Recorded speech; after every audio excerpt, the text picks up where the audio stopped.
Hello, my name is Shaniqua Green, and this is my disposition assessment video.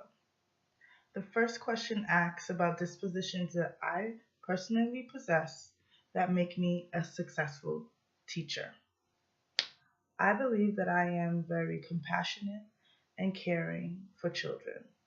I feel that their comfortability and being able to express themselves goes a great way in the classroom because it allows them to express their fears or the things that they may even enjoy doing in the classroom. I also feel that I am very organized and proactive. I'm very sure to make sure that I'm on top of all things that are happening, whether it be that week, the next month, or even the month after that.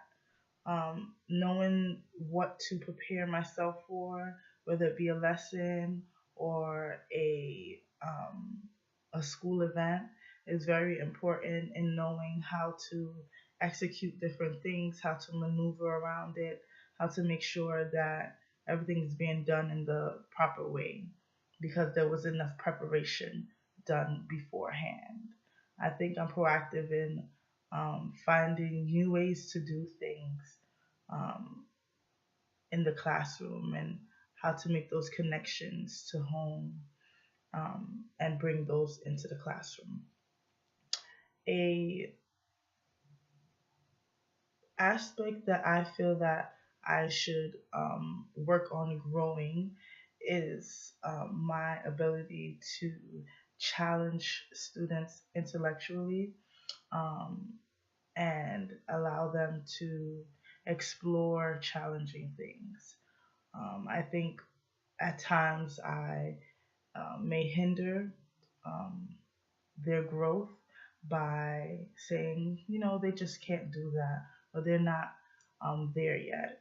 But the few times that I did try very challenging things, I realized that they were the students were more curious in learning that new thing. They weren't as timid as I would have expected, which was very uh, eye opening. So I feel that I need to work on that. I also think that reflection on a lesson or aspect could be very useful to me, and that I should try to reflect on the things that I have done right or wrong, or just different ways that I can execute something would be very beneficial for me to work on. The last question asks about expectations of a professional in this education field um, that they should possess and how I would work to uphold those expectations. I believe that as educators, we should have the ability to recognize things that we're really good at so that we can tap into those good things to make authentic classrooms and unique classrooms and fun classrooms and effective classrooms or facilities.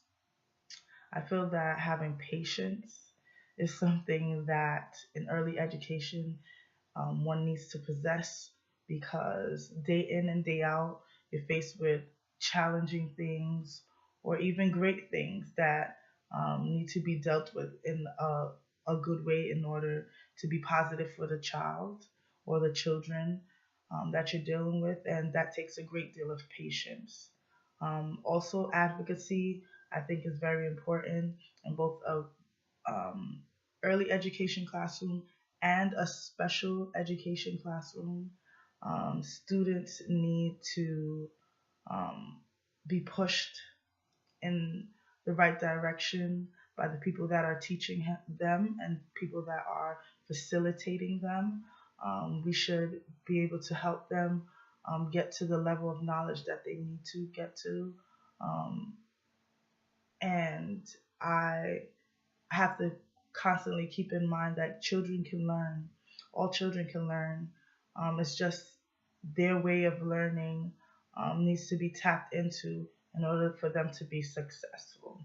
So I have to keep that in mind in order to also uh, uphold those expectations of advocacy and patience. I have to keep in mind that they are all able to learn, but in different ways.